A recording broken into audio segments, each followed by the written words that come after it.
कांग्रेस प्रत्याशी प्रतिभा धानोरकर विजय होने पर उन पर अभिनंदन का वर्षाव किया जा रहा है। इस कड़ी में भद्रावती शहर में प्रतिभा धानोरकर की विजयी रैली निकाली गई। एक नजर इस खबर पर।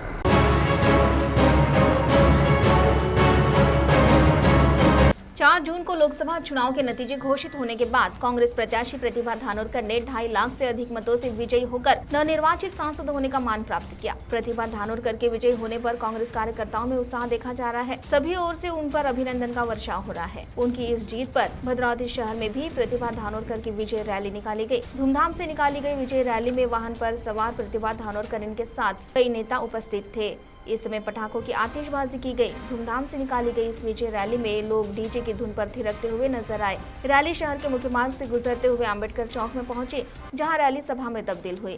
मंच पर नवनिर्वाचित सांसद प्रतिभा धानोरकर के साथ अन्य मान्यवर भी मौजूद थे। इस समय नवनिर्वाचित सांसद प्रतिभा धानोरकर ने सभा को संबोधित करते हुए क्या कहा, आप स्वयं सुनिए। सीटीवी के लिए प्रतिनिधि जावेद शेख की रिपोर्ट।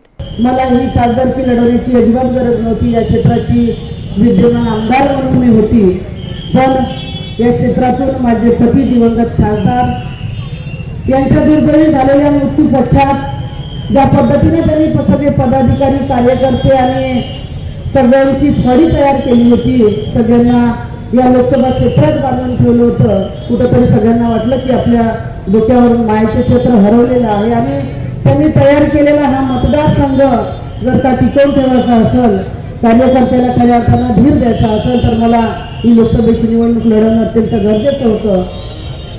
आणि त्यासाठी सगळ्या लोकसभा क्षेत्रातून अनेक पदाधिकारी आणि कार्यकर्ते माझ्याकडे आले की ताई, तुम्ही विद्यमान आमदार जरी असेल तरी ही लोकसभेची निवडणूक तुम्हीच लढवू शकता आणि तुम्हीच जिंकण्याच्या विरोधात जर का लढायचं असेल तर तुम्हाला ही खासदारकीची निवडणूक लढवावी लागेल। आणि कुठेतरी कार्यकर्त्याच्या शब्दाचा मान ठेवत मी ही उमेदवारी लढवायचं ठरवलं।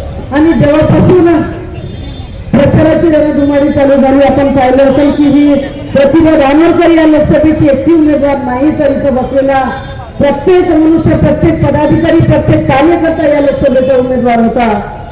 या पद्धतीचा प्रचार आपण सगळ्यांनी केला आणि खऱ्या अर्थानं आजचा हा विजय या प्रतिभा धानोरकरचा नाही, तर आपण बसलेल्या तमाम या मायबाप जनतेचा आजचा विजय आहे। आणि हा विजय मी आपल्या सगळ्यांना समर्पित करू इच्छिते। या भागातील सगळे इंडिया आघाडीचे महत्वाचे सगळे पदाधिकारी कार्यकर्ते, महाविकास आघाडीचे सगळे पदाधिकारी कार्यकर्ते, शेतकरी, शेतमजूर, कष्टकरी आणि ज्यांचं सहकार्य माझ्या या लोकसभेच्या निवडणुकीच्या प्रचारादरम्यान मला लाभलं, अशा सगळ्या संघटना, सगळे लोक, मी सगळ्यांचं मनापासून या ठिकाणी आभार मानू इच्छिते।